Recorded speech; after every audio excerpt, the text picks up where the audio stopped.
Poetry. Literary work in which the expression of feelings and ideas is given intensity by the use of distinctive style and rhythm. Poems collectively, or as a genre of literature. A quality of beauty and intensity of emotion regarded as characteristic of poems. Something regarded as comparable to poetry in its beauty. Written beneath a picture, okay. Dear object of defeated care, though now of love and thee befreed, to reconcile me with despair, thine image and my tears are left. 'Tis said with sorrow time can cope, but this I feel can never be true, for by the death blow of my hope my memory immortal grew. Huh? Hello, internet. I guess that's how I'm gonna start this.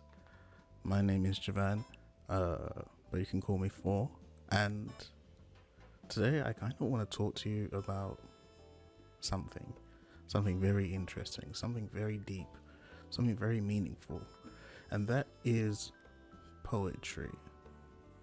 I love poetry. I think it's a very interesting medium, and I still don't get it. And yeah, I think I want to do something interesting, talking to people across the world about poetry. So with this video, we're gonna introduce what I'm thinking, basically, or how I process poetry. And I don't know why. I don't know why I feel like my voice matters. It probably doesn't, but I feel like as someone that likes poetry a lot but still doesn't get the nuance of it, that I should at least try to explain. So yeah, so I have 6 questions. They're probably going to be on screen like here, and we're going to go through them one by one. All of these questions are from me, I guess, and basically I feel like what an average person would ask when it comes to poetry. And yeah, 6 questions. Hopefully if you're a poet, down in the comments, leave a comment, let me know what you think of the video, and so on and so forth. Yeah. As you know. Yeah, you know. So let's start off with why I want to get better at poetry. Okay, so the first question, why I want to get better at poetry. Poetry has always called out to me, and it's one of the writing styles that I feel conveys every succinct emotion I've ever wanted to show to people, whether that be friends, family, or strangers around the world. I feel that poetry is an underrated art form in the ways it can give the unheard their voices back, and not necessarily force it onto the masses, but make them stop and come rushing to them like sirens of legends. I too wish to hold that power with the words that I write, and want to be heard in ways that you don't really get now in like modern society. I want to make this art form my legacy, which is very funny because what is a legacy anyway, right? See, so those that know me can look back at the words that I've written and can, or hopefully published, know who I am as a person. Wow, my hands are moving. Be it the words I use or the way I set a comma or a period in a poem, I want them to identify me with no room for error. So I can hear, someone say, hey, that poem is you, because I can tell the way you put a period in this spot here, and the really weird metaphor of a bird being punched by a rock, or was it the bird beating itself up on until it like turned to dust? Like, what does that mean? And then I can go, yes, you got it. But also, I kind of want to evolve my way of thinking from my current poetry that I've written, broach a litany of different subjects that I feel unequipped to handle at the moment, because I have little to no input on the subjects that are in contemporary poetry right now. Like, I offer nothing, at least to me anyway, in my own opinion. I feel like I offer nothing when it comes to like serious subject matters like politics and yeah, basically politics. But I also have a lofty dream which is a very noble one, I guess. It's going to be very hard to do, but I have a very my dream is to be the best poet when it comes to, or one of the greats, I should say, poems about love or relationships and all of that. Even if there is, I guess, at least from what I've seen, very like hard debates on whether love poems are now overrated and they're too cliche or they're all overdone now, and there's nothing more you can do because what's been said has been said. There's only so much you can say about love. But yeah, that's one aspect of poetry that I want to sort of accomplish, I guess you could say, to be like among the greats of Neruda and so many more other great poets that I'll leave in my head right now as I talk. But again, as we go on, I kind of just want my poetry to also be respected. I think that's what every poet wants, is that they want their voices to be heard, but they also want their poems to be treated with respect that they're obviously meant to have, right? I also feel like, not only that, I also feel like I have no idea what poetry truly is. I struggle understanding the breakdowns of poetry very much. I have a very bad memory, and sometimes my brain sees the words like pentameters or iams or lambs or tectometries and all of these, and I'm looking at certain poetry from poets like Keats or any poem really, even my own. I'm like, am I using it correctly? What is happening? What is an iam? Even though I've looked at countless videos, like the information just doesn't stay. There's so many YouTube videos I've watched about what poetry is, how to write poetry, and the different techniques that make a poem compelling. Another problem is that it's very hard for me to retain information. Like, I cannot tell you a Keats poem, even though I've heard of his name and countless others. This goes for like even the book I picked up, the Byron book. That book was my mum's. Like, she gave it to me, and I was like, okay, cool, I'll try and read it one day. And yet I haven't, so. But I would like to memorize poems because I do have favorite authors, and I think they're pretty cool. I think some of their poems are very interesting to look at. And yeah, a poetry in itself can have many layers, like an onion. But what happens when someone like me knows of the layers but doesn't dig deeper into them? And even if you do dig deeper, what's to say that I'm diving deep into them the way the author intended? So, with all that said,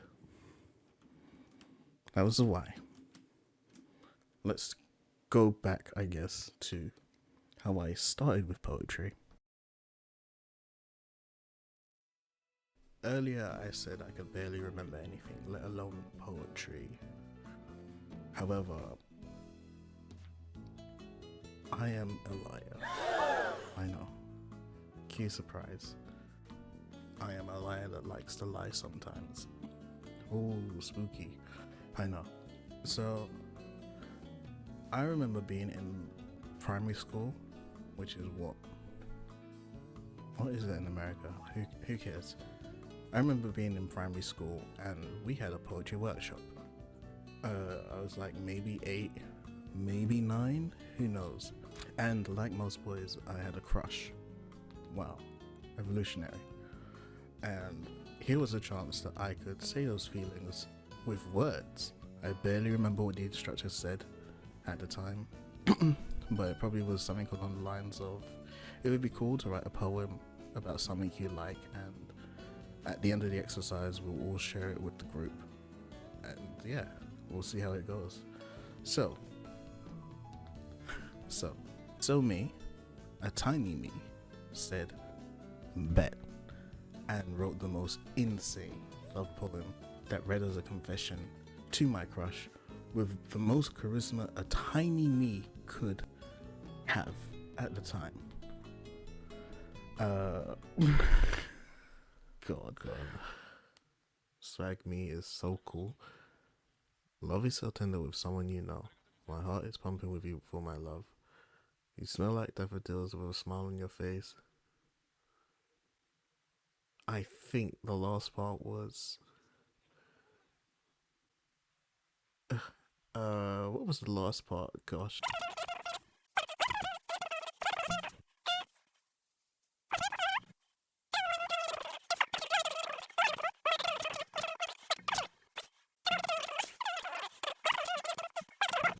Pumping. No, it's not pumping, it was beating. Love is so tender with someone you know. My heart is beating for you with my love. You smell like daffodils with a smile on your face. And I can't wait to see you each day. I love you, you love me. I love you with all my heart, nothing can stand in my way. I think that is how it went. That sort of sounds correct. The middle part, it went along those lines. Possibly. Maybe. I can't remember. Holy fuck. And I still remember it most to this day. I remember the way I looked at my crush that day, and I remember reading it. And I remember during the time that I read it, I pointed at her because it was like, well, I have all this confidence now. Let me just point at her as I read the poem. I've done the pointing at I love you, you love me, I love you with all my heart, nothing can stand in my way part. And then I remember, because I was very bold, I guess you could say. I decided to get down on one knee for some reason, and that was a big talking point afterwards. And people liked it. I had friends talk to me afterwards about how cool it was. They thought that she had a crush on me as well, and you know, even after that, my crush did end up talking to me, and you know, we got along for a bit. But you know, crushes end like that sometimes. It was insane. My game after that was immaculate. You could tell me nothing. That was the greatest moment of my life at the time. Even my teachers enjoyed it so much that I had to read it again for assembly the next morning, I think, which was not great because my crush wasn't there that day. I remember that actually. My crush wasn't there, and I still read it. I didn't do the pointing that time, but I still got down on one knee to the assembly, I guess. But instead of like doing it in a marriage way, I sort of like just went, nothing can stand in my way. I guess I got a clap. I guess, I'm not sure. So that was the first taste of power of poetry. I got a taste of my feelings being heard and people understanding what I meant by the words I put down, and that it gave off the impression I wanted, and it felt amazing. Actually, it felt amazing. It felt good. It felt great to put down words and an audience immediately understand what you're talking about and clapping at the end. Now, obviously, how many of those claps were, you know, that they understood? Obviously, probably not a lot, because it's primary school. What are we talking about? Primary school. So, who knows? But I appreciated it at the time, nonetheless. I got a certificate for best working class, if I remember correctly, and took it home to my mum. And then one day I went to my grandma, and that's when I met my grandma. Used to write poetry as well. She told me how she had some published in some books, I think. And then we sort of just talked and wrote poetry together as well. Then my lapse of memory strikes, and I can't tell you or remember even what I done after that time, because it's like, I don't know, stuff was happening, a lot was happening at the time. However, I do remember there was a day where Benjamin Zephaniah, I hope I'm saying his name right, I think I am, Benjamin Zephaniah came to see us. Again, this was years ago. I can't remember what poem he read. It was probably cool because I remember hearing his voice. Like, his voice is very distinct, and I remember it sticking with me, like the visit that he done. I can't tell you the poem that he read because it's been so long, or like, again, my memory's bad, but it stuck with me, and it invoked a feeling in me that I wanted to pursue poetry. And listening to him now, when I do actually get in the mood to listen to his poetry, it sort of rekindles the same feelings that I had as a child. It's very strange. And then after that, I forgot about poetry for years, and then I focus on trying other things, like in better actual writing as well, like writing stories, and they haven't seen the light of day until they're ready, and whenever that will be, hopefully it will be soon, and if it's not soon, then hopefully really, really soon, because oh my god, I just want to publish them. Please let me just publish them. Please let me just publish the writings. The writings are so good. I promise, they're so good. They're so great. Let me just tell you one. One is a story. And then in 2019, I wrote some poetry about another crush that I had that didn't pan out well. I was starting on a book of poetry with poems that were done at like 3 a.m. to 6 a.m., which is about the trials of depressive episodes at witching hours that I still have yet to put out and want to. I so want to, but I'm getting carried away. And then there was a poetry thing that happened near me, like where I lived, and then I thought, you know what? Sure, I'll do this. It's been a while since I've written poetry, and I did just that. This one is about my granddad. It's called Lion, so we'll start. I've never used the word granddad when it comes to my granddad. When I was smaller than I am now, it felt too long of a word for my baby tongue. Foreign, like the island of TNT where he's from, that I've yet to go. And where he hasn't been back to since God only knows. Yet he understands that it's no longer how it was when he was young. Where he could lie and slam dominoes and watch the sun beat down on him and be still pan till sundown. So instead of adjusting my mouth to say granddad like many, I instead called him the first thing that came to mind, Simba. And since then it has glued itself off the word granddad. Simba has been my own personal fountain of comfort. A comfort that tucks in the terror and brings me serenity. It teaches me patience, but he hasn't. So the theme of the poetry event was to do with granddads, and to coincide with the event called Granddad's Island. I think it was Granddad's Island. It was a fun event. I enjoyed it a lot, and I enjoyed listening to all the other poets that were there. I got to see a new poet that I really like called Rick Dove. He's so cool, and others, but he was the one that stood out to me most at the time. So a shout out to Rick, I guess. But yeah, it was a fun event. I liked doing it. I was very nervous. Like, if you look back on the video that I have, you could probably see my legs just shaking as I was bouncing it up and down. Like, I was just so nervous. But then after it ended, I was approached by like a couple, and they really told me how they were moved by it and how funny it was. About the poem that I did for my granddad. And me being the awkward person, I smiled and was like, thanks, I guess. Yeah, great. And I think there lies the problem, in a way, because while I enjoy writing poetry, I get the most insane amount of imposter syndrome of my entire life. It's so bad. Like, I write a poem, I get told it's good, and then I go, no, it's not. Of course it's not. Which now lies into the next section of the video, which is, what is bad poetry? Bad poetry. What is it? What does it consist of? Why is it bad? I have no idea. Sorry, if you expected an answer, I don't know. This is probably old news now, but there was something floating on Twitter about what appears to be a TikTok of someone making fun of a poem by a poet, and they are absolutely getting roasted and demolished so bad. And when I look at these poems, I can sort of see why. Because when you look at them, you're like, well, what is this? What am I reading? Can you do that? Can you write like that? Can you be published like that? Can I be published like that? That's crazy. Then I catch myself, sort of, and realize I've written some of those exact types of poems before and loved them. And I guess this is where the imposter syndrome comes from, because that's where I feel like my poetry is on the caliber of those type of poems.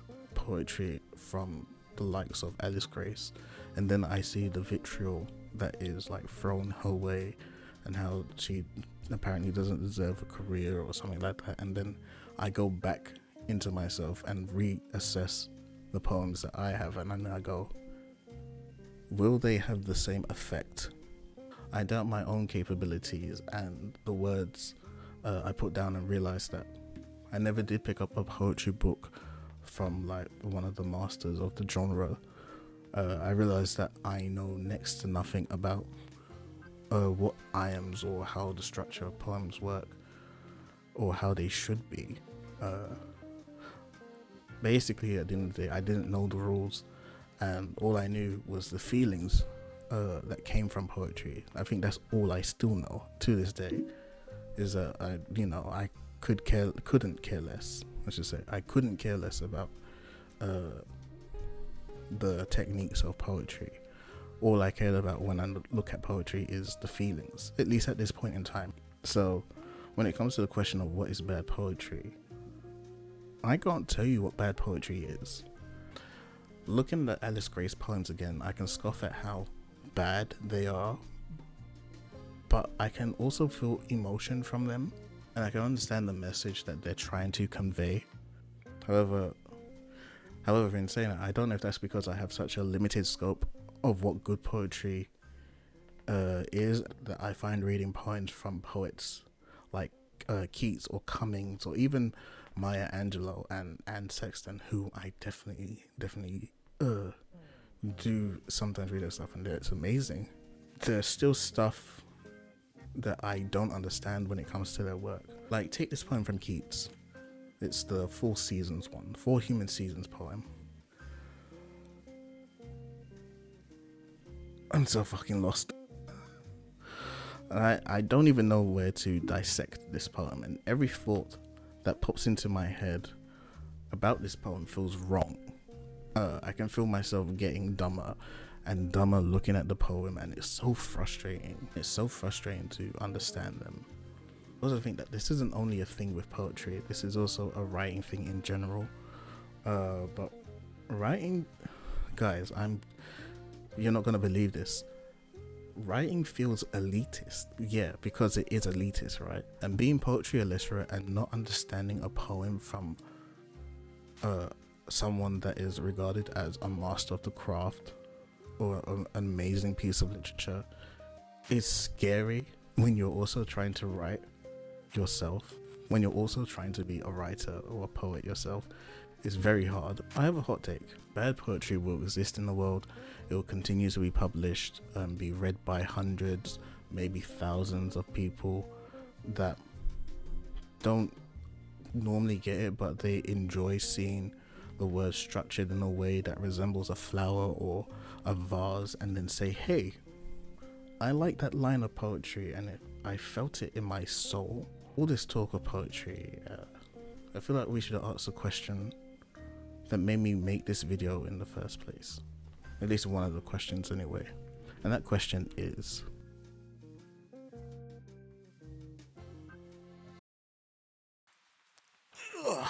okay, what is poetry?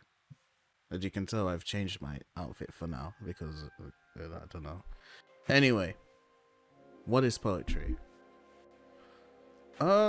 So poetry has a questionable history. A quick Google search and of course the trusted Wikipedia.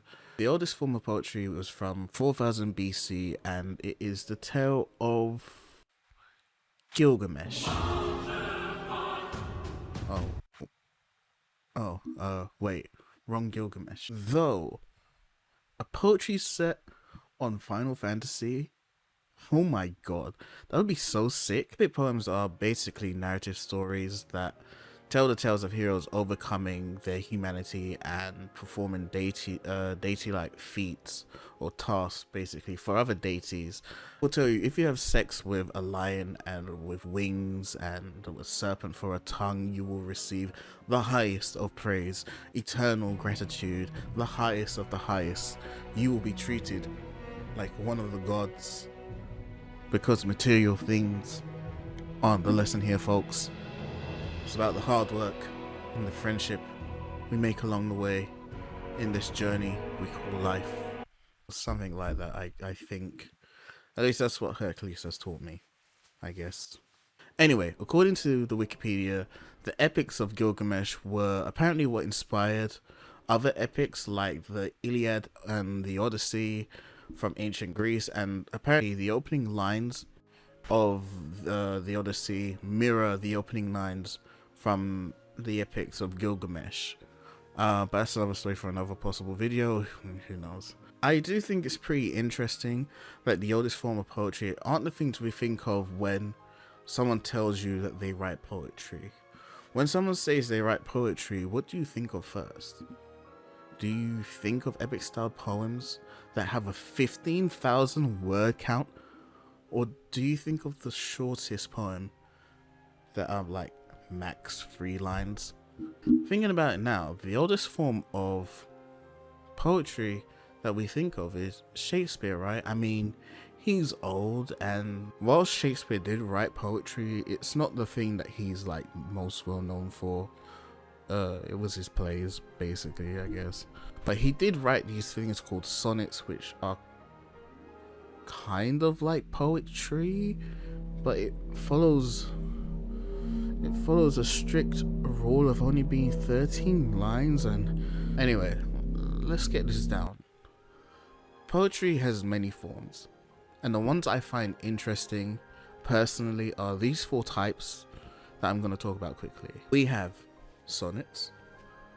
Sonnets are interesting to me because, like I said earlier, sonnets follow a rule of being 14 lines and following a set rhythm. Sonnets are interesting to me because, as I said earlier, sonnets follow a 14-line structure and follow a set rhyming pattern along with like meter and something called a volta, which is Italian for turn, and the changing of tone for the sonnet, and all of it seems really cool and interesting when we're talking about sonnets. I just want to understand them better, but hopefully I get to. 2. Haikus. Haikus are also interesting because they're also like the meme of place, and then you have place but Japan. In all seriousness, haikus were started in the 13th century in Japan, where normally the opening lines of a long form of poetry in Japan called renga, which consisted more than one person performing the poem. Haikus are mostly meant to bring about images. Well, I guess you're meant to visualize. You're meant to visualize in your mind of the environment that you're talking about and the stillness of it.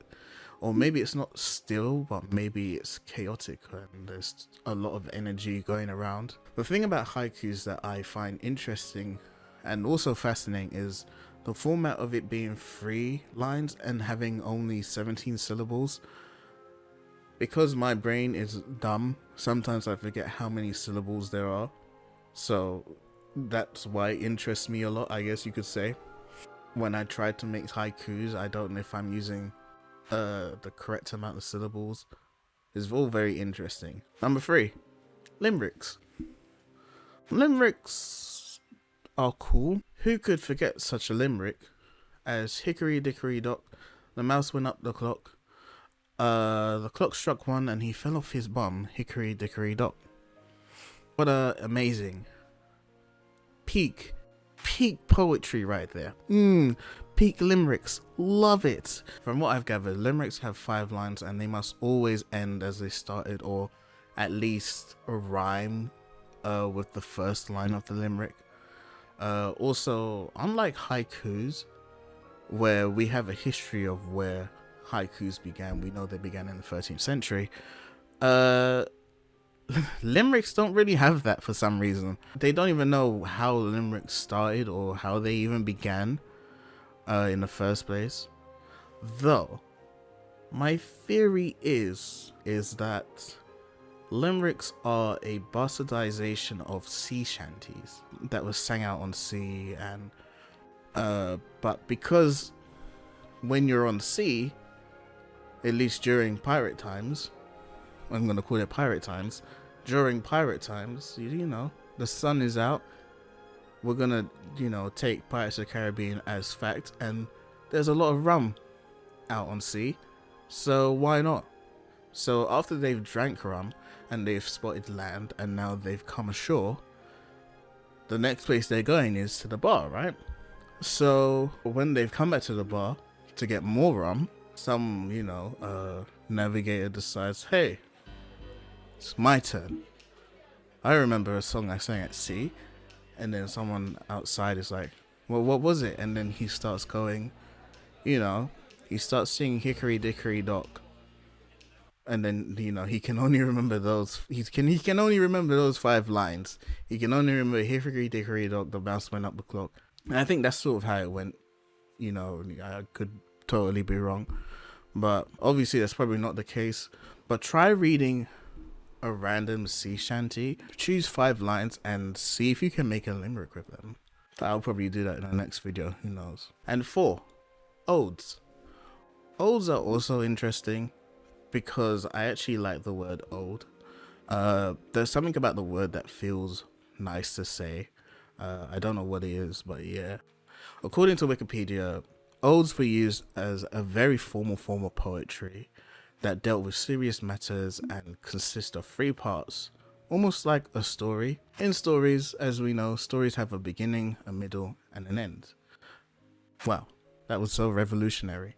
A beginning, middle, and end. Love it. Only odes' 3 parts are called a strophe, a antistrophe, and an epod, I think. Obviously, there are many different genres of poems. We have the narrative poems like the epics of Gilgamesh, the ever confusing prose poems, which I think are just like short stories but are somehow poetry, I guess. Then we have lyric poetry and elegies. God, why did I say that wrong? I feel like I've said that wrong. Man, what would we do without Wikipedia and Poets.org and the Poetry Foundation? Am I right, guys? Could you imagine going to the library and like trying to find out how or what these poetry forms are?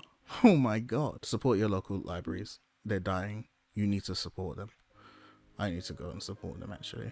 So I've listed off a couple of poetry styles and forms that I'd like to read during our time talking about poetry. But there is one thing that makes me hesitate, and that is, how do you actually read poetry?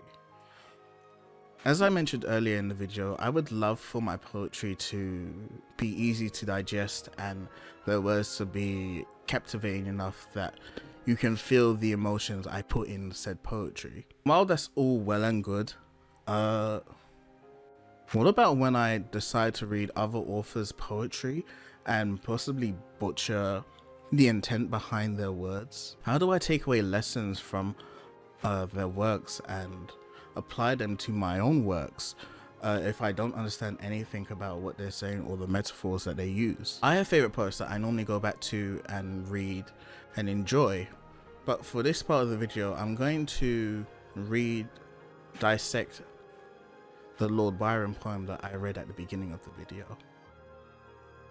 That Byron poem was called Lines Written Beneath a Picture, and looking back at it now, I'm like looking at the poem on my computer right now, thinking about it.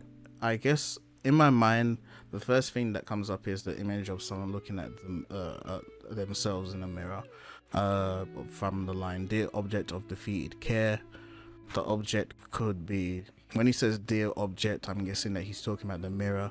Look on his face, like he can see the emotion of he can see the emotion of not despair, obviously defeat, I guess you could say. Though now of love and thee bereft, though bereft means, hold on, bereft means deprived or lacking of something. Though now of love and thee bereft. So I'm guessing what? Look at dear mirror of defeated care, the mirror of defeat. Now, though now of love and the bereft, to reconcile me with despair. Actually, hold on. I'm guessing that means looking in the mirror, he feels love where there was a depriving of. There was something. Oh, hold on. Though now of love and thee bereft. Actually, I'm so dumb. Thinking about it, the line's written beneath a picture. Obviously, it's beneath a picture, right? Though now of love and thee bereft. Obviously, bereft means deprived of something or lacking of something. So, like, a room can be bereft of color. Through this line, I don't know what he could mean. I guess, see, this is what I'm talking about as well when I'm trying to discuss poetry, because also to reconcile me with despair, I'm guessing the to reconcile me with despair part is, I said mirror in the beginning, but obviously the poem is called Lines Written Beneath a Picture, so this is obviously a picture that he's talking about, which is the object, I'm guessing. So the lines written beneath a picture: dear object of defeated care, the picture's in bad condition, now it's in his possession, full of love, and it's also he's trying to reconcile with the despair. Thing, image, and any tears are left. See, that's also, I don't know, thing, image, and any tears. See, this is a part as well. This line here could, I guess it's so ambiguous, I guess. Thing, image, and any tears of left are left. This could be the tear of the actual picture itself. Oh. Though now of love and thee bereft, to reconcile me with despair, thine image and my tears are left. So I'm guessing the picture is in such bad condition that it makes him want to cry. It is said with sorrow time can cope, but this I feel can never be true. Obviously, I'm guessing that maybe people are telling him that even though the picture is damaged, in time you will learn to love the picture for its faults, but he doesn't think that this will actually happen in the end. For by the death blow of my hope, my memory immortal grew. Oh no, dude. My brain is on big blow. It's overdrive right now. It's going. Wow. 'Tis said with sorrow time can cope, but this I can feel can never be true. For by the death blow of my hope, my memory immortal grew. I'm guessing what he had hope. For by the death blow of my hope, I guess what his hope for it looking better, or for it being fixed, died. He remembers the picture as it was before it being desecrated, I guess you could say. So basically, what it comes down to is Lord Byron has a picture that he possesses, but it was damaged somehow, and now he feels sad. And it sucks that it's broken to him. People are telling him, but the picture's still fine, you know, you'll love the imperfections that are on the you'll love the imperfections of the picture, even with its flaws. But Byron knows deep down that it will never be the same as the one picture in his memory when he first had it. And I think that's my interpretation, I guess. I could be wrong. You can let me know down in the comments what it could be about. I probably have missed the mark, like, completely. And I think that's fine, maybe. So I've read the poem now, and I know very little about Byron. From what my mom has told me about him from like ages ago, he was a harbinger of sexually transmitted diseases. So there is that. That's the only thing that I really know about him that much. I never like decided to do more research on Byron like that. And I don't know why he's important to the poetry scene in general, and why some people like consider his work masterful. And I think this is a very big problem when it comes to this medium, because during other forms of writing, you can understand what's going on, right? You can understand why the works are impactful in some ways, because you can read the book and you can sort of just understand what is happening in the book. But this is me talking about like narrative stories, for example. Anyone can pick up a Hunger Games book or a Twilight book, and while you may feel confused while reading some of them, you get the gist of the story. Oh, one's about a vampire that likes a human girl. One's about a human girl trying to survive an apocalypse situation, and you sort of get the gist of it, right? But with poetry, everything continues to change. I'll keep repeating it till the cows come home, but I stress myself out when it comes to trying to understand poetry, because I feel like my brain just isn't equipped or developed to catch nuance in most of them. I always feel like I'm pausing at the wrong moments when I'm reading poetry, or I'm not using the right cadence when saying something that is in italics but also underlined. I don't know if it's because I don't know poetry, or if it's because I have a genuine problem with my brain, and I've forgotten how the English language works. I'm being honest, it's probably both. Great poetry has been around for millennia, and people have absorbed its merits. So the way that I feel like I can fix this, at least for me anyway, whenever I do read poetry, is learning more about the poets themselves. I love reading about Anne Sexton and her life, and how she navigated throughout her life, and how she views her own poetry. Let me read one harsh statement about Live or Die to you. This was a review by a fellow in the Southern Review talking about Live or Die, which won the Pulitzer Prize. He says, and he gets angry, and he says, "They are not poems. They are documents of modern psychiatry, and their publication is a result of the confusion of critical standards in the general mind." He says that the poems finally are embarrassing and irritating. How do you react to something like that? I'd say, please put my book down and don't bother with it. Don't bother. It's for someone else. Yeah. And she's right. Her energy from that one clip gives me some type of understanding to at least some of her poems that I've read, and how she feels about them. That even if a critic or a random stranger on the internet can tell you that the words you've put down in a book is absolute garbage, and that they don't understand how these words could be published, sometimes the words aren't meant for you at that particular time, or not at all. Sometimes the thoughts of the downtrodden and lonely aren't always meant to inspire, but to build a safety net for those that are already there when they pick up a poetry book. So okay, I guess we're now at the ending of the video now. I think this is the ending of the video. I don't know how long this video will be, but it will probably be not be that long. Who knows? Yeah, you know, who knows? But we've come to the ending and said a lot of things that I hope were easy to understand, and if not, then I guess I have to improve on that, which I'm willing to do. While this channel is probably going to be used for other things like games and whatever else I feel like, I will be doing more dissections of poetry and more research, because it genuinely is a medium that I enjoy, and I'm very passionate about learning and trying to understand, and I would love to be a part of it more. I feel like I'm not a part of poetry enough, and that's where you guys come in.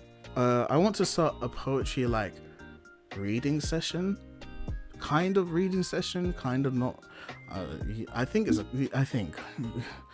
it's a reading session where I try and talk about classic poems and try and dissect them, and maybe have some guests on at some point who are willing to sort of engage with me about what I don't understand about some of the authors that I'll probably choose to read about, and maybe they can tell me what more of what their writing meant at the time of their being published, because I feel like being told directly helps. I guess it's one thing to read about it on the internet or a book, but it's also another thing to hear someone who has genuine knowledge and is very passionate about certain poets and how they act and how they ran with society, I guess, or how they ran in their own inner circles.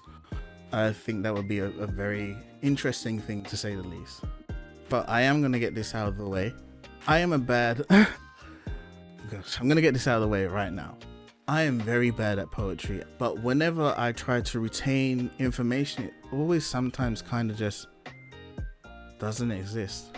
Anyway, if you enjoyed the video, if you enjoyed me rambling, if you enjoyed me recounting my so sweet, so incredible poetry, if you enjoyed this video, leave a like, share it if you want.